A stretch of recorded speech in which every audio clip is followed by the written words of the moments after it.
देखो parts of speech English का, ठीक है, चैप्टर का नाम है पार्ट्स ऑफ स्पीच। इसमें क्या है, different classes into words are divided to study language are called parts of speech. इसमें क्या होता है कि हम लोग ना वर्ड्स को डिफरेंट टाइप्स में पढ़ते हैं, डिफरेंट लैंग्वेजेस में पढ़ते हैं, ठीक है, तो बस उसी को हम लोग क्या बोलते हैं, पार्ट्स ऑफ स्पीच बोलते हैं, ठीक। देखो parts of speech 8 parts of speech होता है, different forms of parts of speech, तो 8 parts of speech are there.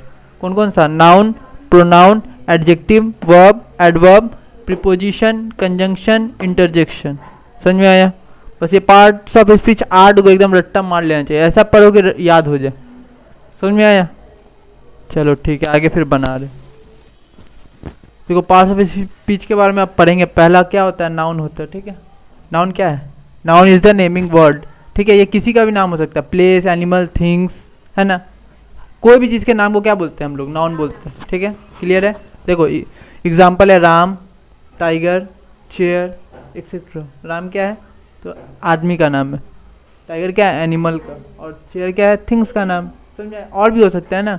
देखो अब नाउन को ना चैप्टर के हिसाब से 3 चैप्टर में भागा गया, ठीक है। एक तो मेन नाउन का हिसाब, उसमें क्या है, एब्स्ट्रैक्ट नाउन है, कॉमन नाउन है, मटेरियल नाउन है, ठीक है, ये सब नाउन है। तो कॉमन नाउन क्या होता है बोलो तो, जो सबके लिए हो, जैसे बॉय, बॉय एक ही है नहीं ना, तो वो कॉमन नाउन हो गया।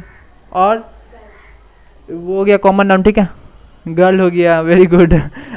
समझ में? आर्मी जो है वो कलेक्टिव नाउन हो गया, क्योंकि वहाँ पे ग्रुप बन रहा है आर्मी का। या फिर ग्रेप्स है ना, अंगूर, तो वो भी क्या है, ग्रुप है।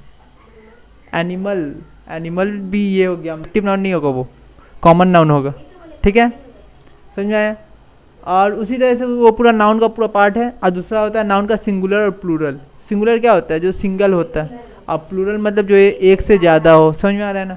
आगे क्या है, नाउन का जेंडर है। पता है कितना जेंडर होता है, 4 जेंडर होता है, मैस्कुलाइन, फेमिनाइन, न्यूटर, और एक तो कॉमन जेंडर होता है। तो मैस्कुलाइन जेंडर वो होता है जो मेल है, और फेमिनाइन वो होता है जो फीमेल है। तो कोई जेंडर नहीं है ना, तो ये हो गया न्यूटर जेंडर। कॉमन जेंडर क्या हो गया, जिसके अंदर मतलब दोनों जेंडर पाया जाता है। जैसे अगर कोई डॉक्टर के पास गए हम लोग, तो डॉक्टर के आगे ये मिस्टर लगा हुआ है, मिस लगा हुआ है, बिना जान पहचान के हम लोग बता सकते हैं कि वो डॉक्टर कौन सा है, मतलब मेल है या फीमेल है, नहीं बता सकते हैं। तो ये सब कौन सा जेंडर हो गया, कॉमन जेंडर हो गया। न्यूट्रल जेंडर में क्या हुआ, जिसके बारे में हमको पता ही नहीं होगा कि वो कौन सा, जैसे मोबाइल कोई जेंडर है नहीं ना, चेयर कोई जेंडर है नहीं ना। समझ में आ रहा है ना। देखो उसी तरह से आगे प्रोनाउन है। प्रोनाउन क्या है, प्रोनाउन एक वर्ड है जो क्या होता है, हम लोग नाउन के जगह पे यूज़ होता है, उसी को प्रोनाउन बोलते हैं। अगर किसी का भी नाम लेके यहाँ पे अगर हम बोलें तो बार बार उसी का नाम थोड़ी ना लेंगे। उसके जगह अगर लड़का है तो ही यूज़ करेंगे, अगर लड़की है तो शी यूज़ करेंगे, है ना। हर जगह बार बार उसका नाम लेंगे नहीं ना। समझ में आ रहा है? तो उसी को क्या बोलते हैं हम लोग, प्रोनाउन बोलते हैं, ठीक है। आगे देखो प्रोनाउन, इसमें ना प्रोनाउन का बहुत बड़ा चैप्टर है, लेकिन उसमें एक तो चीज़ बहुत इंपॉर्टेंट है, पर्सनल प्रोनाउन, ठीक है। ये क्या होता है, देखो इसमें 3 पर्सन होता है, फर्स्ट पर्सन, सेकेंड पर्सन और थर्ड पर्सन। फर्स्ट पर्सन कौन होता है, जैसे अगर अभी हम बोल रहे हैं तो यहाँ पे फर्स्ट पर्सन हम हो गए, और तुम लोग सुन रही हो तो तुम लोग सेकेंड पर्सन हुई। तो देखो फर्स्ट पर्सन हम बोल रहे हैं तो आई हुआ, या फिर अगर हम बोलेंगे अकेले नहीं, मेरे साथ लोग 2-4 आदमी रहेगा तो क्या हो जाएगा, वी हो जाएगा। और तुम लोग सुनोगी तो तुम ही ना रहोगी, तो सेकेंड पर्सन क्या हुआ, यू हुआ। और थर्ड पर्सन जो यहाँ पे अभी नहीं है उसके बारे में बात कर रहे हैं। जैसे इसकी बेस्ट वो अगर यहाँ पे नहीं है उसके बारे में बात करेंगे तो शी हो गया। अगर कोई लड़का है बात करेंगे ही हो गया। कोई थिंग्स के बारे में बात करेंगे इट हो गया। अगर ग्रुप ऑफ पीपल के बारे में बात करेंगे तो दे हो गया। अगर किसी दूसरा का नाम भी लेंगे तो वो भी तो 30% में आएगा ना। समझ में आ रहा है ना, क्लियर है? कुछ पूछना है इसमें? ये पर्सनल प्रोनाउन बहुत इंपॉर्टेंट है। तो ना पूरा हर एक चैप्टर में पर्सनल प्रोनाउन रहेगा। किसमें, डायरेक्ट इनडायरेक्ट में, पार्ट्स ऑफ स्पीच और ये वॉइस चेंज, उसमें भी पर्सनल प्रोनाउन का बहुत ही यूजेज है, बहुत ज़्यादा। तो अच्छे से समझ लो इसको, बहुत ही यूजेज वाला चीज़। देखो एडजेक्टिव क्या होता है, ये भी एक वर्ड है जो क्या करता है, ये बहुत ईजी है। नाउन का जो क्वालिटी बताता है उसी एडजेक्टिव, जो नाउन का क्वालिटी बताता है उसी को एडजेक्टिव बोलते हैं। एग्जाम्पल में जैसे रहीम इज़ ए स्मार्ट बॉय, है ना, तो रहीम क्या है, नाउन है। Is a smart boy, smart boy, boy क्या है, नाउन। तो बॉय जो नाउन है ना उसका क्वालिटी बता रहे कि वो लड़का कैसा है, तो स्मार्ट, एडजेक्टिव वही हो गया। तो वो लड़का कैसा है, उसका क्वालिटी कैसा है, तो स्मार्ट। समझ में आया? उतारो। देखो वर्ब, वर्ब क्या है, तो verb is a doing work. कोई भी काम करते हैं ना हम लोग तो वो वर्ब है, ठीक है। जैसे वर्किंग, काम करना, लर्निंग, पढ़ना, काम नहीं है, राइटिंग, काम है ना, अब देखो हेल्पिंग वर्ब दो टाइप का होता है, एक तो हेल्पिंग वर्ब और एक तो मेन वर्ब, ठीक है। हेल्पिंग वर्ब को ही दूसरा नाम है उसका ऑक्सिलरी वर्ब, और मेन वर्ब है। देखो हेल्पिंग वर्ब क्या है, is, am, are, was, were, can, may, will, shall, have, has, had, ये सब किस में आ जाता है, हेल्पिंग वर्ब में आ जाता है, ठीक है। और मेन वर्ब में क्या आता है, कोई भी काम, जैसे लिखना, पढ़ना, टीचिंग करना, सुनना, वॉकिंग करना, ये सब किस में आ जाता है, हम लोग का पूरा मेन वर्ब में आ जाता है, ठीक है। मेन वर्ब में क्या आता है, मेन काम आता है, ठीक है। और हेल्पिंग वर्ब में वो आता है जो हेल्प करता है हम लोग को, ठीक है। तो देखो अगर कोई सेंटेंस में अगर मेन वर्ब नहीं दिया हुआ है, ठीक है, तो उसमें हेल्पिंग वर्ब अगर दिया हुआ है तो वही हम लोग का मेन वर्ब वाला रोल अदा करता है। जैसे अगर ऐसा है, this is a book,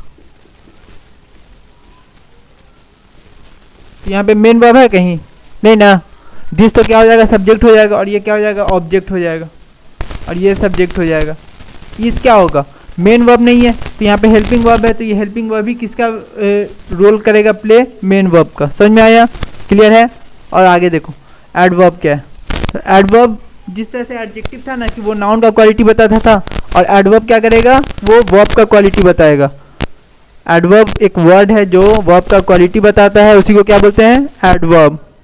adverb समझ में आया। एग्जांपल है जैसे doctor treat a patient carefully, treat मतलब क्या, तो ट्रीट कर रहा है तो ये काम हुआ, ठीक है, तो वर्ब हो गया ट्रीट। उसका बता रहा है कि कैसा काम कर रहा है डॉक्टर, तो केयरफुली कर रहा है, तो उसका क्वालिटी बता रहा है। समझ में आया, बस उतारो। उसके बाद तो प्रीपोजिशन, ये क्या है, बहुत इंपॉर्टेंट, ठीक है। It is a word that show the relation between a noun और प्रोनाउन। अच्छा, नाउन और प्रोनाउन दोनों तो एक ही होता है ना, नाउन और प्रोनाउन दोनों तो एक ही होता है ना, बस नाउन नाम रहता है और प्रोनाउन नाम की जगह कुछ और आ जाता है, मतलब तो एक ही है ना।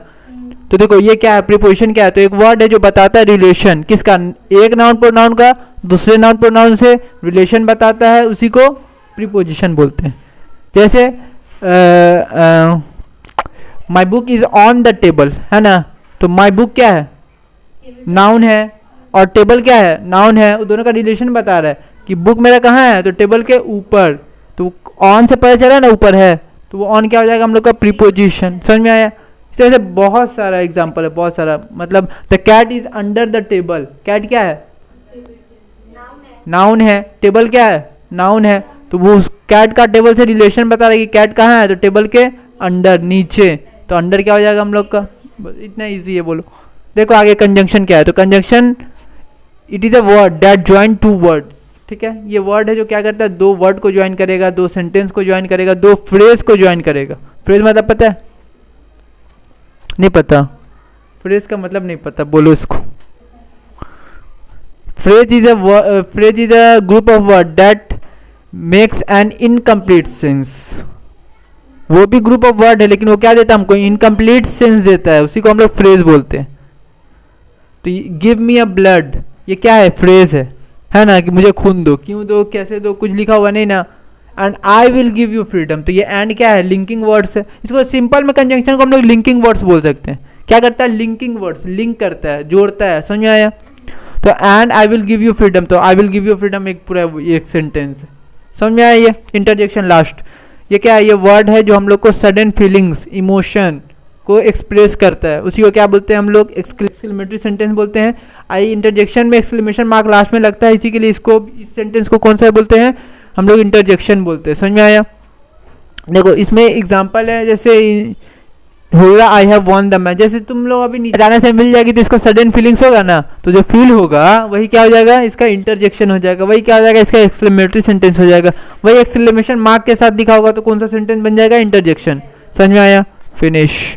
लाइक करो, सब्सक्राइब करो भाई।